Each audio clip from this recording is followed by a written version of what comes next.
उत्पत्ति अध्याय 9। फिर परमेश्वर ने नूह और उसके पुत्रों को आशीष दी और उनसे कहा, फूलो फलो और बढ़ो और पृथ्वी में भर जाओ। तुम्हारा डर और भय पृथ्वी के सब पशुओं और आकाश के सब पक्षियों और भूमि पर के सब रेंगने वाले जंतुओं और समुद्र की सब मछलियों पर बना रहेगा।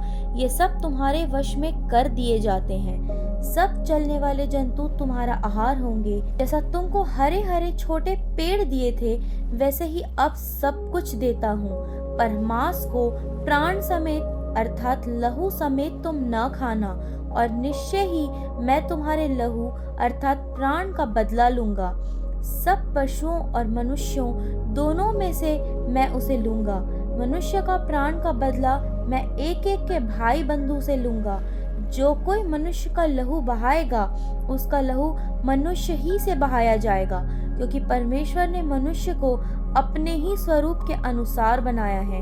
तुम फूलो फलो और बढ़ो और पृथ्वी पर बहुतायत से संतान उत्पन्न करके उसमें भर जाओ।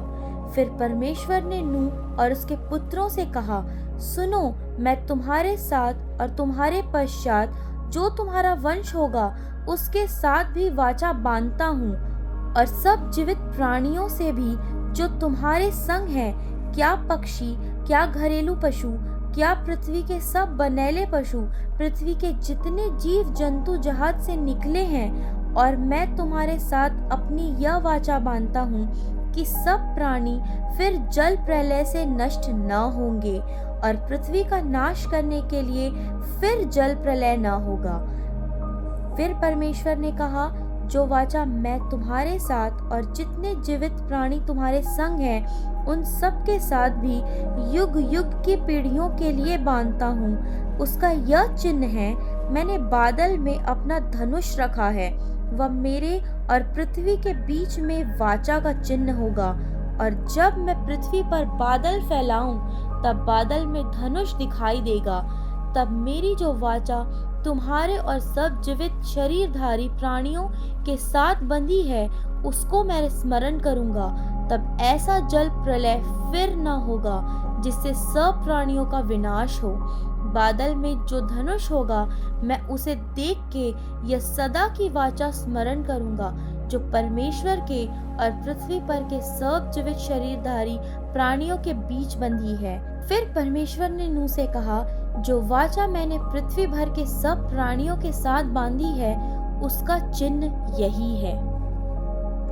नूह के पुत्र जो जहाज में से निकले, वे शेम, हाम और येपेत थे, और हाम कनान का पिता हुआ।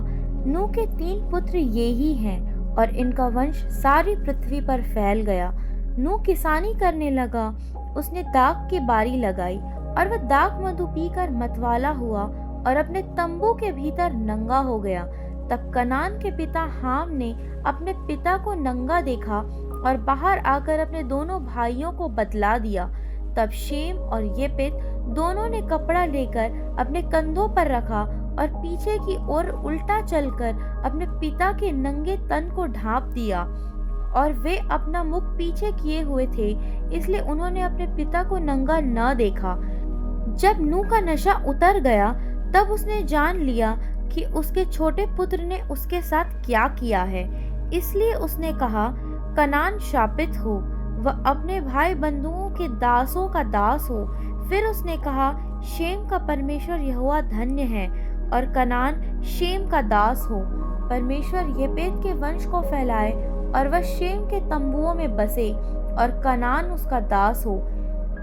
जल प्रलय के पश्चात नूह 350 वर्ष जीवित रहा। इस प्रकार नूह की कुल आयु 950 वर्ष की हुई। तत्पश्चात वह मर गया।